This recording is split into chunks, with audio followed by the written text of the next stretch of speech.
¿Cómo están, amigos? Es una inmensa alegría poder saludarlos para que juntos podamos iniciar el estudio de una nueva lección del folleto de la Escuela Sabática. Es la lección que tiene que ver con la educación y corresponde al cuarto trimestre de este año 2020. Este trimestre estaremos juntos desde Cochabamba, Bolivia, desde la Universidad Adventista de Bolivia, la Facultad de Teología. Estaremos con ustedes estudiando esta fascinante lección. La mecánica será la siguiente. En cada ocasión tendremos uno de nuestros profesores que estará como invitado. En muchos casos vendrá acompañado con la esposa. Yo también en la mayoría de los casos estaré acompañado por mi esposa y juntos haremos un diálogo compartiendo lo que enseña la palabra de Dios y lo que nos dice también nuestra guía de estudio. Nuestras secciones serán las siguientes. En primer lugar, tendremos una pequeña parte de motivación. En segundo lugar, tendremos la sección Explora y Aplica. Y finalmente, una pequeña parte del CREA. Así que será un gusto para nosotros estar con ustedes desde Cochabamba para toda Sudamérica. En esta ocasión nos están acompañando, como ya dije antes, mi esposa, y también nos está acompañando el pastor Samuel Antonio, que es profesor de la Facultad de Teología, especialmente del área de Historia. Así que ellos también nos hacen llegar sus saludos. Bueno, para mí es una alegría poder estar acompañando en primer lugar a mi esposo, quienes estamos involucrados en la educación por más de 30 años. Y ahora pensar que la Escuela Sabática va a tratar del tema de la educación, pues nos ha unido en este mismo sentir y será para nosotros un placer llegar también a los hogares de ustedes. Pastor Samuel. Pastor, profundamente agradecido a esta oportunidad que nos da la iglesia de poder compartir lo que significa la lección de este nuevo trimestre. Así que iniciamos con mucho entusiasmo, con muchas ganas, porque habla de un tema que nos gusta, la educación. Así es. Antes de abrir la palabra de Dios, entonces, para poder estudiar este primer estudio, la lección número 1, vamos a hacerlo con una oración. Por favor, Reltita, dirígenos en oración. Oramos. Padre Santo que estás en los cielos, Señor, te alabamos porque tú has permitido que tu iglesia tenga una escuela que nos une. Y pedimos que en este momento tú seas nuestro maestro y que tu Santo Espíritu nos ilumine. En el nombre de Jesús, amén. Amén. Vamos a ver nosotros en esta lección, que es la lección número 1, la primera lección es la educación en el jardín del Edén. Cuando hablamos de la educación en el jardín del Edén, ¿por qué nosotros le podemos llamar escuela? ¿Por qué nosotros pensamos que es educación? ¿Qué elementos hay que constituyen que sea llamada y considerada una escuela?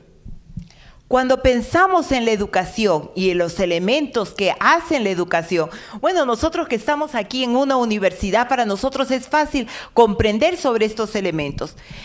Ahora, cuando hemos estado pasando la pandemia y nuestros estudiantes se fueron de la universidad, creo que nos faltó el elemento importante de la educación.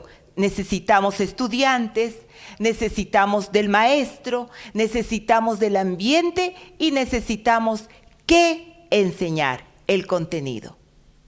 Así es, entonces esos son los principales elementos para que haya un proceso educativo. En una escuela tiene que haber maestro, tiene que haber alumnos, tiene que haber un ambiente, un aula y tiene que haber un contenido que enseñar. De eso hablaremos hoy. ¿Cómo era la escuela en el jardín del Edén? Luego de este corte, regresamos para explorar y aplicar lo que nos enseña la palabra de Dios. Estamos de regreso y vamos a explorar y aplicar a nuestra vida en forma práctica lo que la palabra de Dios tiene para nosotros. Esta sección la estamos dividiendo en 3 partes, en 3 secciones. En primer lugar, la primera escuela. En segundo lugar, vamos a ver la reprobación porque los alumnos desaprueban. Pero en tercer lugar, vamos a quedar con una parte final feliz o esperanzadora. Vamos a ver la restauración.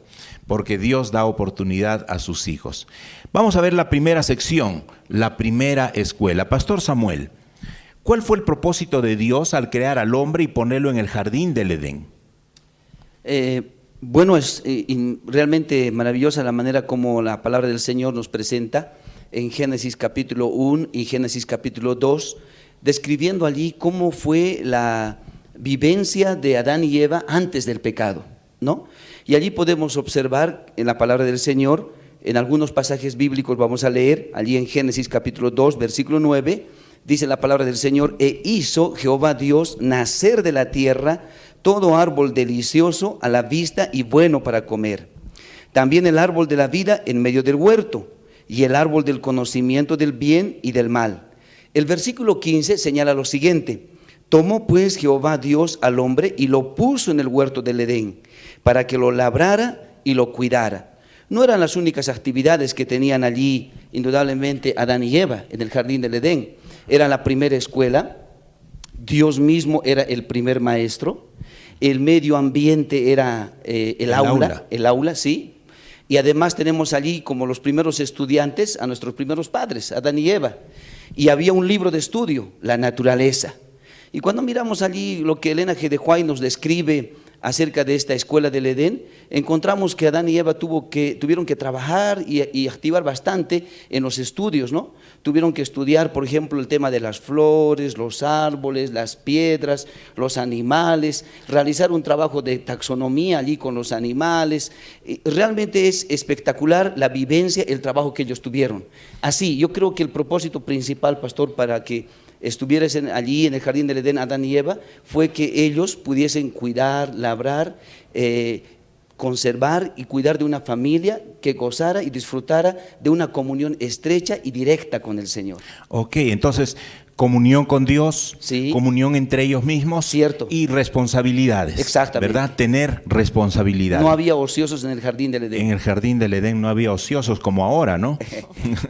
Qué bueno, qué bueno. Entonces son algunas de las características que nosotros encontramos en esta primera escuela en el jardín del Edén. Y además se forma una familia, ¿no? Porque crea una mujer para Adán. Correcto. ¿No? En esos primeros capítulos de Génesis encontramos eso. Hay relaciones familiares, hay relación con el Creador, con el Maestro, sí, y hay una responsabilidad que tienen con los animales, con las plantas, etc. Ahora, Grel, ¿qué características que nosotros encontramos en esta escuela podrían ser aplicadas hoy, para nuestro tiempo, para las escuelas de hoy, especialmente para las escuelas cristianas? Bueno, aquí podríamos enfatizar en primer lugar que el maestro debe estar presente. ¿Y quién era el maestro en el jardín del Edén? El maestro en el jardín del Edén era el mismo Dios. Ahora, tenía que estar presente, o sea, por Zoom no era por Zoom, ¿no? Miren, ahora que yo estoy enseñando por Zoom y me toca enseñar por Zoom, necesito estar presente. ¿Cómo estoy presente? Imagínense que yo dé mi clase por Zoom con mi pantalla apagada. No hay esa interacción. Entonces, aún por Zoom, ¿no? Qué bien, tú y yo estamos pensando al mismo tiempo. Eso pasa después de 30 años de casados, ¿no? Aún por Zoom se puede estar presente, y es que estamos presentes. Lo que pasa es que nos separa una pantalla, pero prendemos la pantalla, saludamos a nuestros estudiantes que van ingresando a uno por uno. El otro elemento es la interacción que tenía el Creador, el Maestro, con sus estudiantes. Pero ahí no quedaba la escena. Y que podemos integrar ahora, ¿no? Es esa relación, sino también el ambiente. Qué lindo, nuestro maestro, nuestro primer maestro, creó el mejor ambiente para el aprendizaje. Yo les quiero contar que cuando yo enseñaba, sobre todo en secundaria, y mis chicos se ponían inquietos, yo les decía: chicos, ¿quieren ir afuera a que hagamos clase afuera? Y los chicos gritaban: sí. Y uno pensaría, ¿no? Van a estar afuera con el aula abierta donde no hay límites. Pero íbamos afuera y los chicos estaban atentos. Quiere decir que hay una conexión con los seres humanos, con la naturaleza, y la naturaleza hace propicio el ambiente para el estudio. Ok, entonces son algunas características que nosotros podemos traer a nuestra experiencia educativa de hoy, ¿verdad? Cuán importante es esa relación entre el maestro y el alumno. Es cierto que ahora, por la situación de pandemia, que ya estamos saliendo en algunos lugares, tenemos esa limitación, ¿no? Y vamos por alguna plataforma virtual. Pero lo ideal es esa relación personal directa, ¿no? Entre el maestro y sus alumnos. Esas relaciones interpersonales. Cuán importante es eso, ¿verdad? No es que el maestro y el alumno son enemigos, ¿no? Son enemigos. Y que los alumnos tienen que hacer sufrir al maestro y el maestro se venga y se la descobra con los exámenes. No es así en la educación cristiana, no debiera ser así. Bueno, son algunos elementos. Ahora, estas eran algunas de las características de la escuela en el Edén. Lamentablemente, nuestros primeros padres, que fueron los primeros alumnos, reprobaron, ¿no? Ellos reprobaron, se aplazaron, no les fue bien en el primer examen. Pastor Samuel, ¿cómo empezó Eva a considerar el fruto de ese árbol que Dios les había prohibido, del fruto del árbol del conocimiento del bien y del mal? Bueno, a mí me parece que para Eva fue muy atractivo, muy llamativo, ¿no?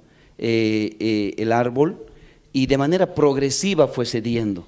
No fue no es que de manera directa, rápida, abrupta cedió, no, sino de manera progresiva fue tomando algunas ideas, porque dice la palabra del Señor aquí en Génesis capítulo 3, en principio Eva tuvo disposición para defenderse ante esta serpiente que la Biblia describe como la más astuta entre todas ellas, ¿no? La más astuta. Y entonces cuando le habla a la serpiente, le dice: con que Dios os ha dicho no comáis de ningún árbol del huerto, ¿no? Entonces la mujer respondió a la serpiente: del fruto de los árboles del huerto, dice allí ella, podemos comer, pero del fruto del árbol que está en medio del huerto, dijo Dios, no comeréis de él. Y le agrega algo más: ni lo tocaréis para que no muráis, dice allí, ¿verdad? Dice más aún el pasaje bíblico: entonces la serpiente dijo a la mujer: no moriréis, pero Dios sabe que el día que comáis de él serán abiertos vuestros ojos, seréis como Dios, conocedores del bien y del mal. Finalmente, en esta experiencia de ceder terreno cada vez más, Eva, dice allí: al ver la mujer que el árbol era bueno para comer, note usted, bueno para comer, agradable a los ojos, deseable para alcanzar sabiduría, entonces ya no pudo más. Dice la Biblia, tomó de su fruto, dice allí, tomó de su fruto y comió, y también se lo dio a su marido. Entonces vemos que Eva fue cediendo progresivamente, paulatinamente. Indudablemente que fue impactada viendo allí a un animal, al más astuto, hablándole, ¿no es cierto? Así es. Bueno, es interesante ese relato que se hace en Génesis, cómo la caída no se produjo de la noche a la mañana, no fue de un momento a otro, hubo todo un proceso, como usted muy bien lo dice, pastor, fue un proceso, fue algo progresivo, poco a poco, sin que se dé cuenta, Eva fue quedando envuelta. Cuando finalmente se dio cuenta de a dónde había caído, y era tarde, ya no podía salir. Y creo que así sucede ahora con nosotros también, ¿no? Las personas, por ejemplo, que son grandes ladrones, no comenzaron siendo ladrones de la noche a la mañana. Comenzaron robando un lápiz, un bolígrafo en el aula, después el sencillo del monedero de la mamá, después hicieron robos un poquito más grandes, hasta que después fueron expertos robando bancos. Grel, ¿podrías tú explicarnos un poquito, ayudarnos a aclarar un poquito cuán fácilmente nosotros podemos ser engañados y cómo la fe y la obediencia nos pueden proteger de ser engañados? Esta es una pregunta un poco difícil de comprender, porque nosotros podemos ser engañados fácilmente por el enemigo, quien pues vivió muchos más años que nosotros. A veces nosotros pues criticamos a Eva, ¿no? ¿Cómo se le ocurre a Eva? Pero es que el diablo tenía más años de experiencia, no sabemos de cuánto tiempo pasó desde que lo echaron desde el cielo, y bueno, Eva cayó. Yo estaba pensando mientras formulabas esta pregunta, estaba pensando en algo que sucede con los niños. Ustedes saben que hay varios psicólogos del desarrollo que han estudiado varias áreas de la psicología en su desarrollo. Hay una psicología del desarrollo psicosocial, una psicología del desarrollo cognitivo y hay una psicología sobre el desarrollo moral. Quien desarrolló esta psicología del desarrollo moral fue Kohlberg. Basado en la psicología cognitiva de Piaget, y él divide en 3 etapas: la preconvencional, la convencional y la postconvencional. Pero vamos a hablar solo de la primera parte, que tal vez nos ayuda a comprender esta pregunta. Que él dice que el ser humano nace con una capacidad de desarrollar su moral, pero la primera parte, la parte de la experiencia sobre su moralidad, es llevada por los padres. Son los padres los que deben encargarse de enseñar al niño entre lo que es bueno y lo que es malo.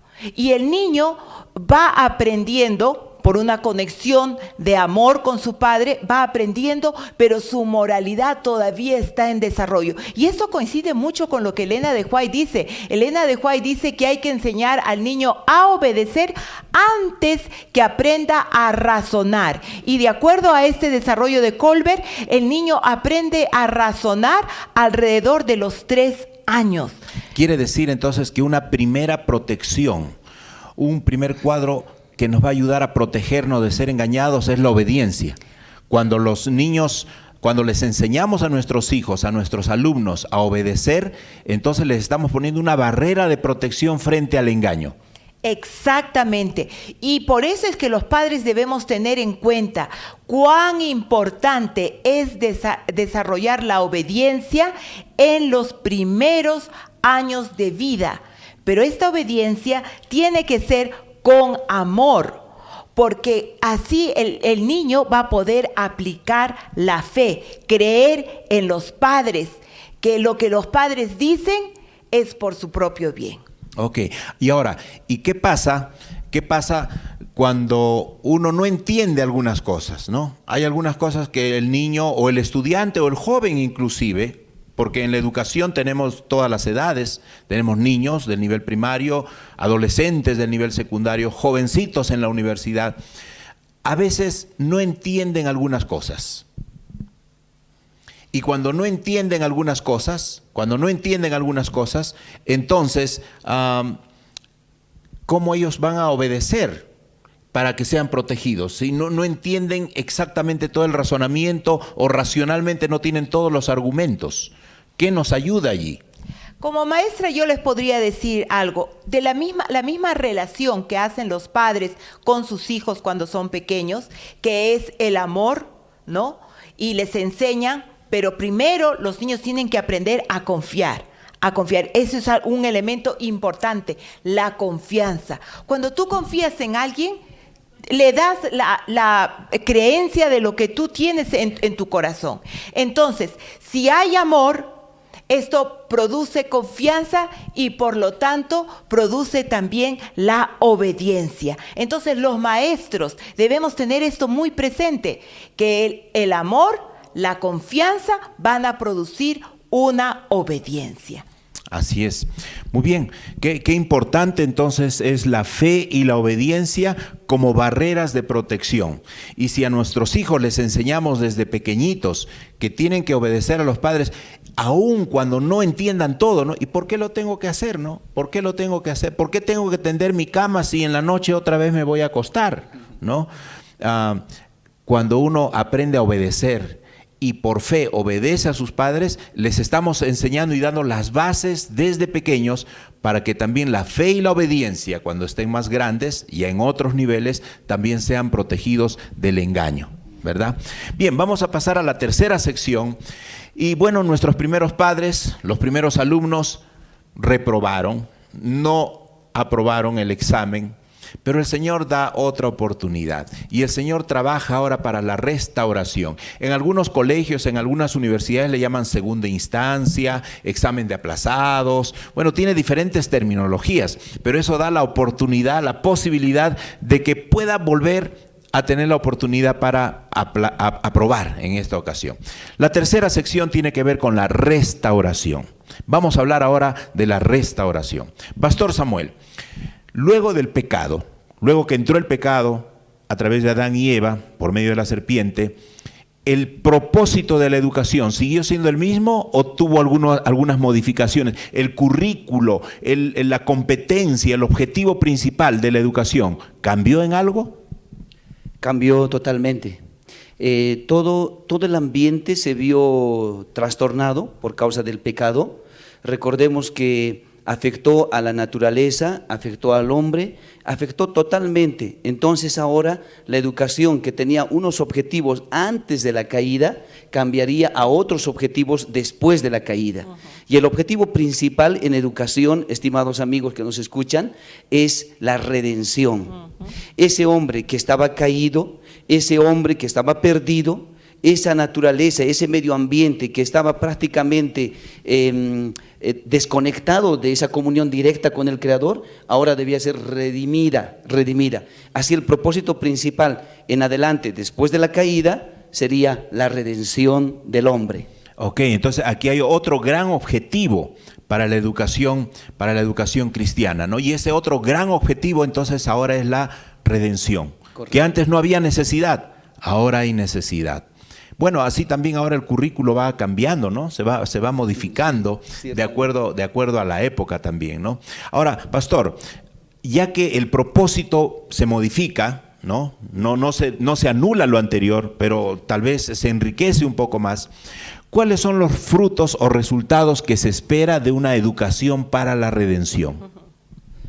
Eso es importante. Miren, yo creo que cuando Dios restaura al ser humano, quiere que éste crezca permanentemente hasta que compartamos, dice, juntos en la misma naturaleza de Jesucristo. Y eso podemos ver en la palabra del Señor. Cuando nos vamos allí a 2 de Pedro, capítulo 1, el versículo 4, dice: por medio de estas cosas os ha dado preciosas y grandísimas promesas, para que por ellas lleguéis a ser participantes de la naturaleza divina, habiendo huido de la corrupción que hay en el mundo a causa de las pasiones. Algo más, dice: por esto mismo poned toda diligencia en añadir a vuestra fe virtud, a la virtud conocimiento, al conocimiento dominio propio, al dominio propio paciencia, a la paciencia piedad, a la piedad afecto fraternal y al afecto fraternal amor. Entonces vamos viendo cadena, que tenemos, ¿no?, que crecer. Y es una cadena, exactamente, ¿verdad? Tenemos que crecer.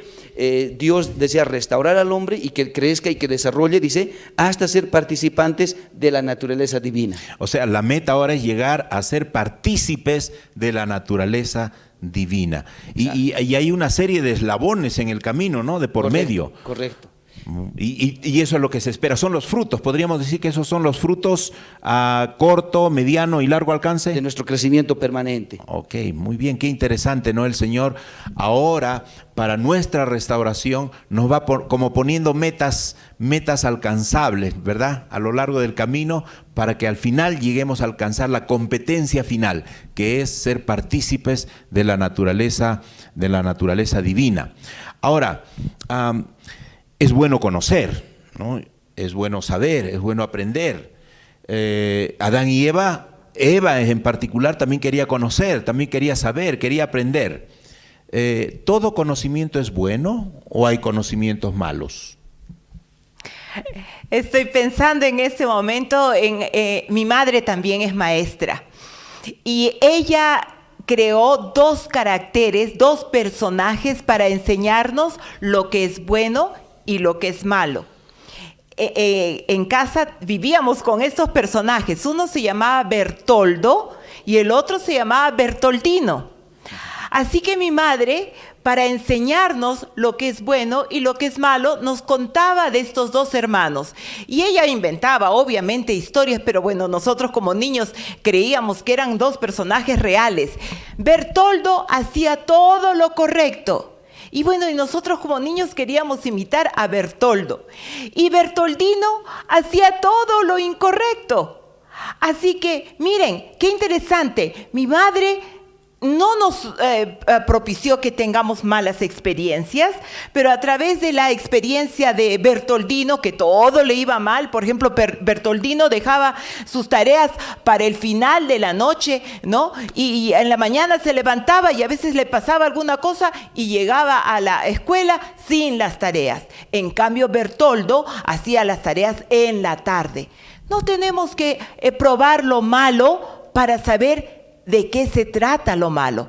Hay un proverbio que dice: el sabio aprende del necio. De los errores del necio. Exacto. Y nosotros como hijos aprendimos de Bertoldo y de Bertoldino. Podemos aprender de las lecciones de la vida. Y los padres también pueden contar a sus hijos, con cuidado, por supuesto, sus propias experiencias, para que los hijos no tengan que repetir las historias de los padres. Entonces, el conocimiento no necesariamente es a través de la experiencia, sino a través, sobre todo, de las cosas malas. Así es. ¿No? Sino a través de la experiencia de otros. Sí, porque se dice que la mejor manera de aprender es a través de la experiencia.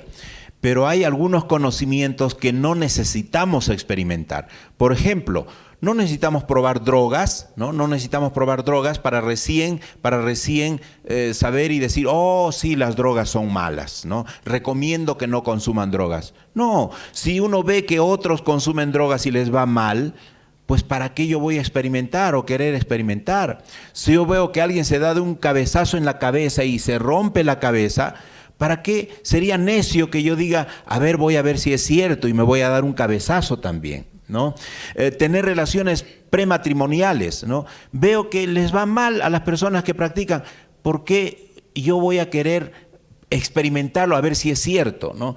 El sabio, dice el proverbio, aprende de los errores del necio. Así que no todo conocimiento en el sentido de experimentar es bueno, ¿verdad? No hay necesidad de experimentar todo tipo de conocimiento. Ahora, hace un momento, pastor, usted nos mencionaba los resultados de una educación para la restauración. Correcto.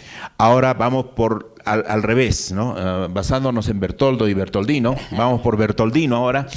¿Cuáles son los resultados o los frutos de no seguir la educación de Cristo? Cuando trabajamos por objetivos o por otros métodos, pastor, podemos decir también que uno cuando quiere enseñar tiene que enseñar conceptos, elementos procedimentales y actitudinales. Y en este caso, cuando uno tiene que llegar a mirar las cosas malas que ocurren o los resultados de las acciones malas, basta con conocer los conceptos, no tenemos que avanzar más allá, no necesitamos, no precisamos, ¿verdad? La Biblia nos habla y nos señala que cuando uno no sigue la educación que el Señor quiere que sigamos, los pasos del maestro, los resultados no son positivos, por cierto, no son.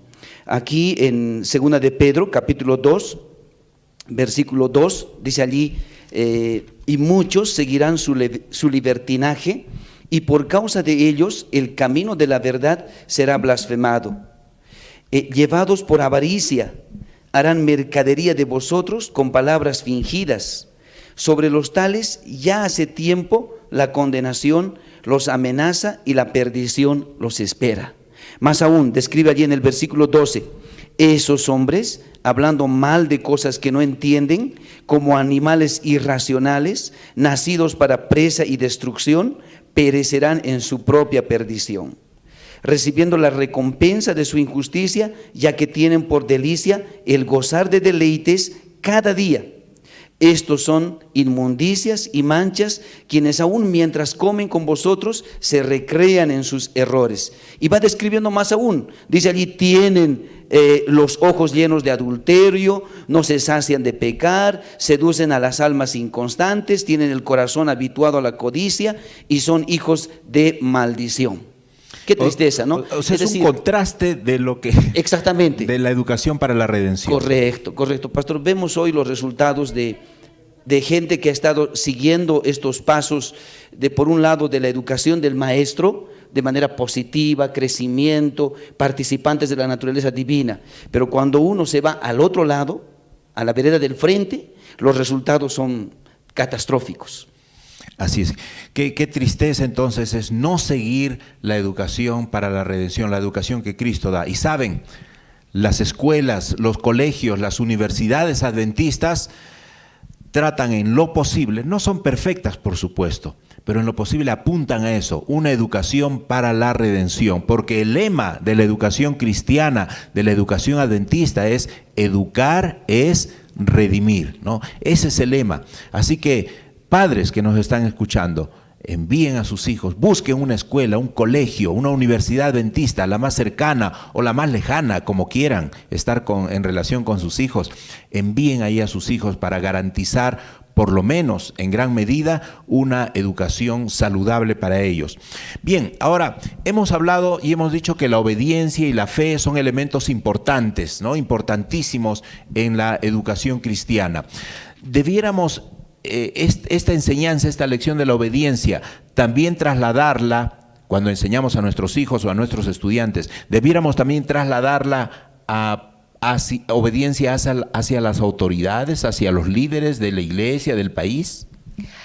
La Biblia es muy clara, ¿no? Dice, hay que obedecer a nuestras autoridades. Cuando nosotros enseñamos a nuestros hijos a obedecer a papá y a mamá, cuando ellos salen de casa, les es fácil obedecer a las autoridades de la escuela, a las autoridades de la ciudad, de la sociedad, ¿no? Entonces, sí, es importante, porque las autoridades están dirigidas por Dios, siempre y cuando también ellas se dejen dirigir por Dios, y nosotros debemos aprender a hacer caso a las autoridades que dan reglas para que vivamos mejor. Así es. Y cuán importante es criar, formar buenos ciudadanos, ¿no? Por supuesto, porque al criar buenos ciudadanos de esta tierra, estamos criando a ciudadanos que también serán ciudadanos del reino de los cielos. Así es, donde hay reglas y donde tenemos que respetar las reglas bajo las cuales vivimos. Cuán importante es aprender esas reglas desde la casa, en la institución educativa, en el trabajo, en la sociedad, ¿verdad? Es importante saber seguir las reglas y ser obedientes y las a las autoridades reglas. De la iglesia. Las autoridades de la iglesia, correcto, y también de la sociedad, ¿no? Del país. Exacto. Hay un pasaje bíblico que dice que es Dios quien pone las autoridades y que debemos someternos a las autoridades. Y repito y quiero enfatizar, niño que aprende a obedecer a la autoridad en su hogar es también aquel que va a saber respetar la autoridad fuera. Para nosotros como maestros es muy fácil cuando encontramos un estudiante que no se somete a las leyes a las reglas de la institución. Cuando exploramos un poquito sobre cómo fue su hogar, fácilmente encontramos que hubo allí disloques en el proceso de la enseñanza de la obediencia. Yo he tenido padres, cuando enseñaba a niveles menores, ¿no? He tenido padres que me han dicho, profesora Grelte, yo le entrego toda mi autoridad, usted corrija a mi hijo. Y yo con un poco de vergüenza y dolor le he tenido que decir, discúlpeme, ese no es mi trabajo, ese es su trabajo. Un padre vino una vez y se sacó la correa y me dijo, tenga mi correa, usted puede castigar a mi hijo. Y yo le pregunté, ¿y usted alguna vez ha castigado a su hijo? No, pero sí le he dado todo, ¿no? A veces pensamos que dar todo es dar la parte financiera nomás. Muy bien, muchas gracias, Pastor Samuel, querida esposa. Muchas gracias por esta lección que hemos estudiado acerca de la primera escuela en el Jardín del Edén. Hemos visto entonces 3 partes. La primera escuela, donde Dios es el maestro, los seres humanos son los estudiantes. Qué lindo ambiente ese salón de clase que era la naturaleza, y las lecciones que tenían que aprender ahí de adoración al Creador, aprender a ser responsables, etc. Luego vimos que nuestros primeros padres, los primeros alumnos, tuvieron la caída, ¿no? Reprobaron. y cuán fácilmente uno puede ser engañado por el astuto enemigo que es Satanás. Así que hay que proveer a nuestros hijos de obediencia y de fe para salvarlos de caer en las tentaciones. Y en tercer lugar, hemos visto que tenemos un Dios tan amoroso y tan misericordioso que nos da una segunda oportunidad. Y Él cambió el propósito de la educación, lo amplió para lograr nuestra restauración. Vamos ahora a pasar a la última sección, que es Crea.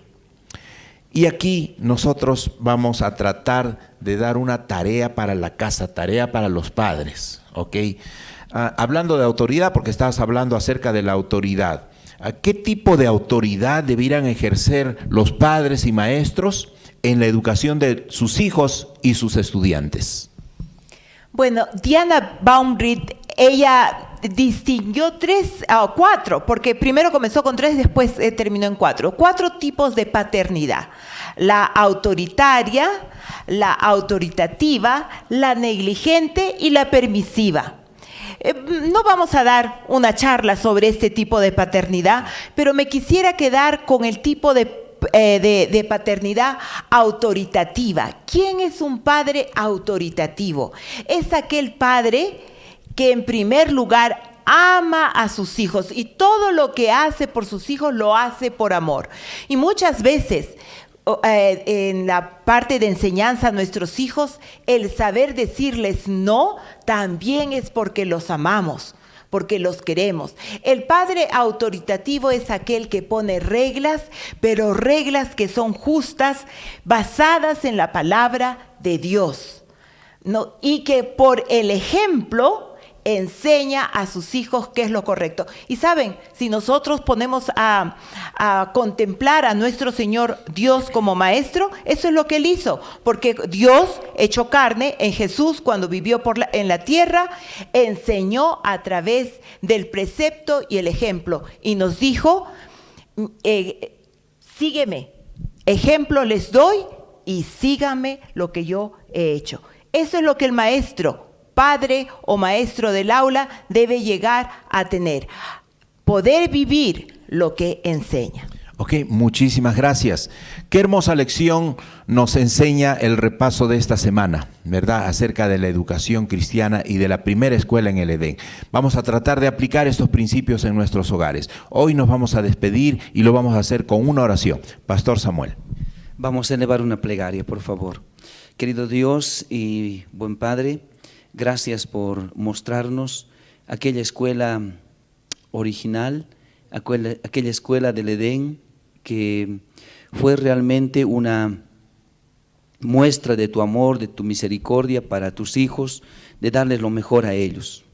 Lo perdimos en algún momento, Señor, y ahora tú has hecho todo lo posible para redimir y rescatarnos. Gracias, Señor. Estamos en ese camino, vamos en ese proceso, queremos ser parte de esa educación que redime, que restaura, que salva, Señor. Por favor, ayúdanos. En el nombre de Jesús, amén, Señor. Amén. Los esperamos entonces la próxima semana con la segunda lección de este folleto de la escuela sabática.